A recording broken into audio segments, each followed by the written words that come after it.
Hi, my name is Jodi Maile Kirk. I'm the Director of Active Learning with the Musical Theater Project.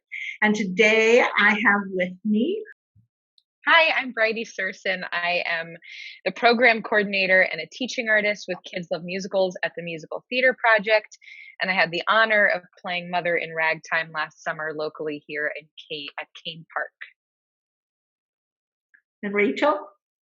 I'm Rachel Woods. I am a local musician, music director, and I worked on the production last summer as kind of assistant music director and played the production. And Mariah.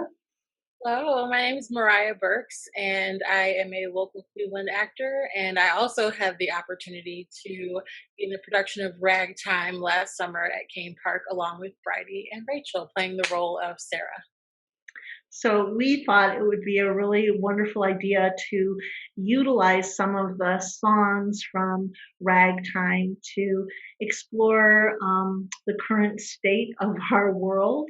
And we thought that what we tried to do in the mashup was to create a dialogue. And so today we just want to invite you as to part of our process of how we got from here to there, and just enjoy the conversation as it goes along. So Rachel, you composed this mashup and put together the various songs. Do you want to give us some ideas of how you did that, or what some of your thinking was behind that? Sure. So I was actually approached by Bridie first saying, "Hey, would you want to do something with Ragtime?" And I was like, "Yeah." I've been listening to Ragtime since the Toronto recording they did, the songs from Ragtime back in the 90s before they'd actually gotten to Broadway. So I was very familiar with the music, and I'd even been in a production myself back in 2012 at Near West Theater. So knowing the music for as long as I have, I was very excited to take pieces of it and see what I could put together. I've very much appreciated seeing what sort of mashups people have come up with using songs that you know and how they can fit together. So I actually first asked Jodi and Bridie to give me some lyrics, like something they wanted to focus on, because Ragtime is a mammoth piece. There's a lot going on when you're dealing with three different communities and the stories and how they interweave. So getting those lyric guidelines first was very, very, very helpful for giving me some focus as I started to look at the music and figure out, okay, where are we going with this? I had a beginning point, which was we wanted to start with Back to Before, and I had an end point, which was Make Them Hear You. And so it was kind of just shuffling around the middle to see what logically made sense as a good arc, and also musically what made sense.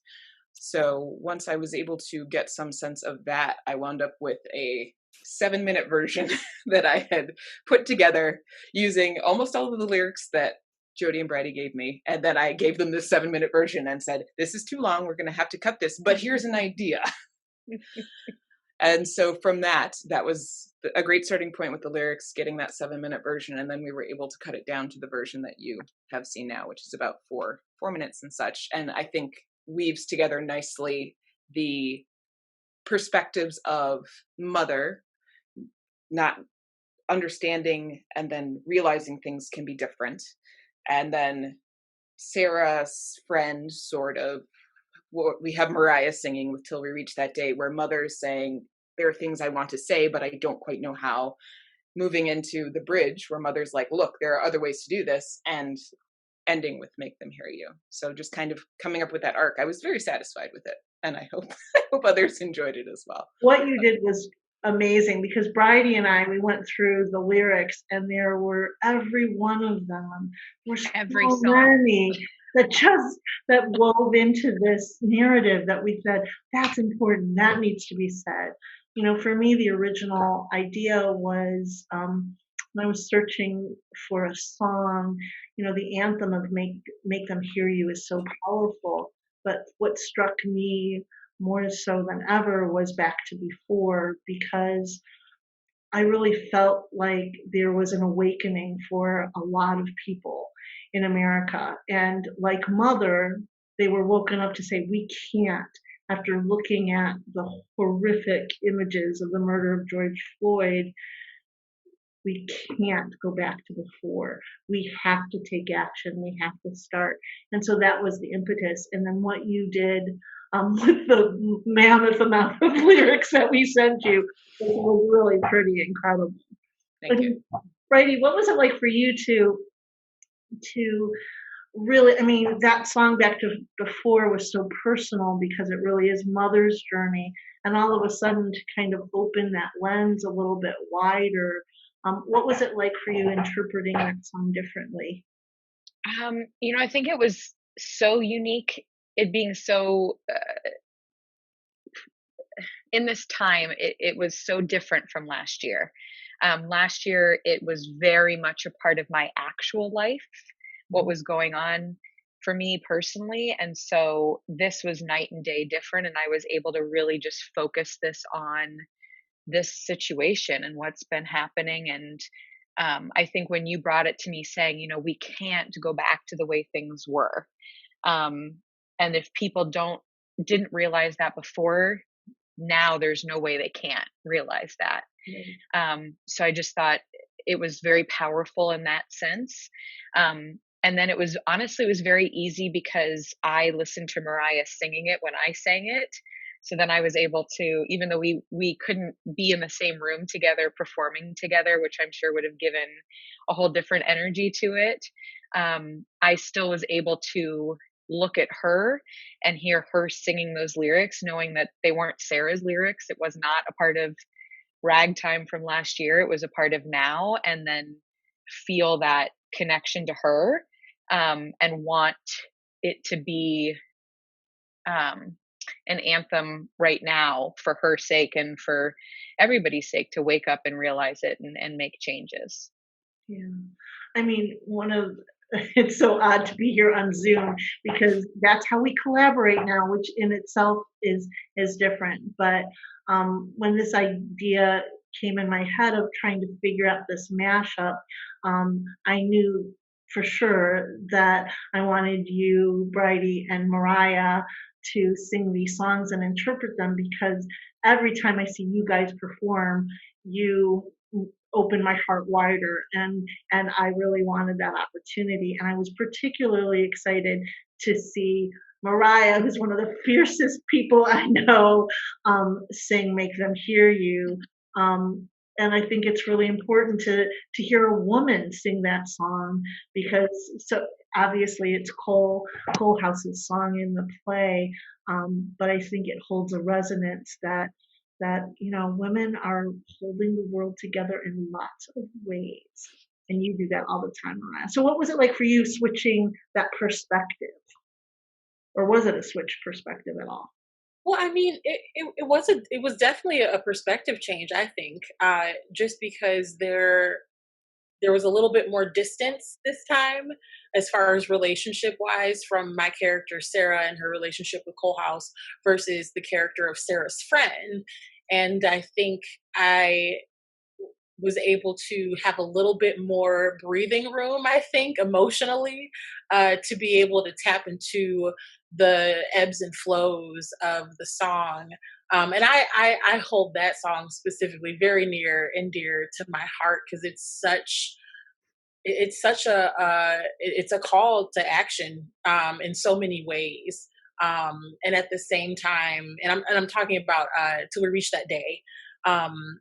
It's also there's just so many memories attached to the words as far as just memories of history in general. Talking about where if children can just be children and play. Yeah. And to worry about being harmed, or if a black man can walk down the street and be a black man without worrying about having to be harmed. So there's so many things and images for me personally that are attached to those very specific lyrics. But overall, hopping onto the project was just amazing because having the opportunity to dig back into the world of Ragtime is something that I will always cherish. And if I can do it again, I will. But it's so like Rachel said, it's a mammoth. It is. And it serves on a massive platter so many things that you need to know if you didn't know it. Right. And there are so many different songs and so many different moments of dialogue within the show itself that I see that Rachel did so well with piecing it together in 4 minutes, really, is a dialogue, is the conversation that has to happen, conversations that should be happening if they haven't happened already. And hopefully, listening to the mashup and seeing images and listening to this conversation, it can strike up other dialogue amongst our community, amongst those affiliated with, the musical theater project. And I think that it's powerful. It's more powerful than we know. And I have to really give credit to Rachel, for being able to seamlessly pull this through, so that way, like you said, you have your art, you have your perspectives, but you also have the perspective starting to find an alignment and starting to find what those, not even common grounds, I think, but mainly accepting and acknowledging the other perspective. Yeah. And then figuring out how we move forward. Yeah, because for me, can you reach that day is the burning question.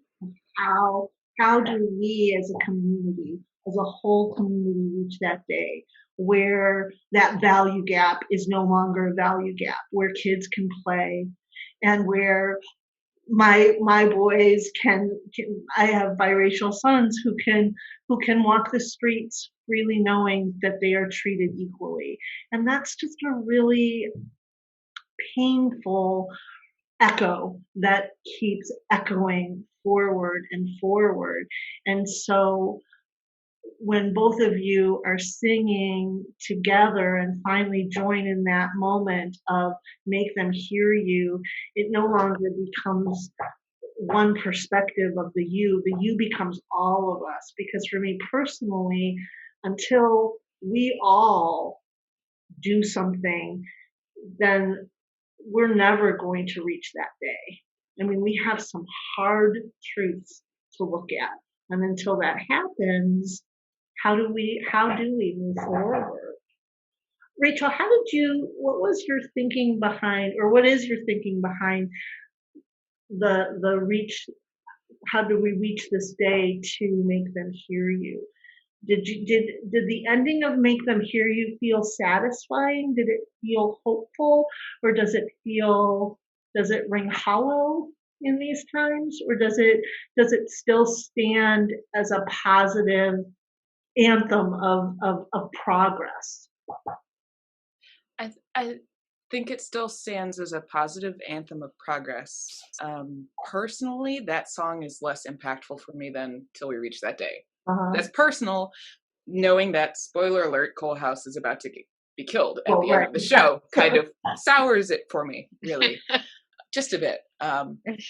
It is a lovely song, though. In the production that I was in 2012 at Near West Theater, because we were a small-ish cast, the Harlem cast, several of us got to double as being in Cole House's gang. So I actually got to be in Cole House's gang and sit on stage for that song every night. And I think that was more impactful for me, being in the production, feeling that closeness with this gang of people that as a musician, I am a little more separated from. Mm-hmm. And yet I still have a very close association with Till We Reach That Day. Somehow that one is still, and maybe it's the lyrics on it. Mm-hmm. It's probably the lyrics that get me on that one. Mm. Yeah. Well, and I think you're right. I think sometimes Make Them Hear You has been a standalone anthem, but in context of the show, where it is so heartbreaking is because you're right. Cole House convinces everyone that this is the right choice, and yet he's going out and he's shot right then. And so justice is denied again and again and again. And so it's so painful in the production. And I think when it's a standalone thing, it's like, yes, we can do this. And so it's a really hard reckoning. What is that like for you, Bridie? Because in the you got to join in and sing the song, which you certainly didn't get a chance to in the production as mother. No, I think it felt like I was trying to stand by Mariah's side for that. I think the way that Rachel wrote that The harmony took me a little while, not because it was fantastic, but I'm so used to hearing it in my head, right? And so learning to say it a different way, but sort of echoing everything Mariah said, made me feel like I was trying to take that stand with her. It made the arc of what Rachel had written of he wanted to say back to before, finally in this state of I don't want to speak for you, but I want to stand with you. Mm-hmm. And I think Rachel did such a beautiful job of that. And so it was very cool to feel that connection, even though it was virtual. Well, right. Well, and I think that shift of perspective of not speak for you, but stand with you is huge. And one of the joys is that you guys have such a close relationship, and to see that again, even virtually, is just an exciting thing. I guess the other kind of elephant in the room is, as we as an organization are looking at how to move forward as an institution and really look at, the institution of musical theater, which by its nature is inherently racist because it has silenced so many stories, and so many stories aren't told, and so many opportunities have been denied for so long that, even though this story is a mammoth story and it offers multiple perspectives, and it is such a powerful, truly powerful piece of theater, it is written by white artists. And what do you think would have changed if that story had been told through Coalhouse's perspective, by people of color? Do you think it would have changed your reaction to it or understanding of it?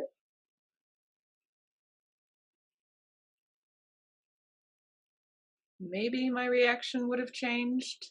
I was trying to think about earlier, just different, I love musicals. So I'm thinking about, okay, of the musicals I know, where are the Black artists in here? Where are the creators? What are they doing? Are they just the choreographer? Are they directing? Are they writing? Who are the writers? And I was having a very hard time thinking of Black writers of musicals. Right. So you lose something of the cultural diversity, even if a story is culturally diverse. If the lens it's being told through is not culturally diverse, you lose some of the authenticity, I believe. Mm-hmm. And it puts the onus on the actors to try and bring that authenticity back from what they know of their upbringing, their background, their community, etc.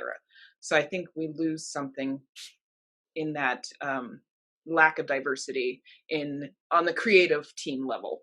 Right. I would definitely agree with that. Mariah, what are your thoughts?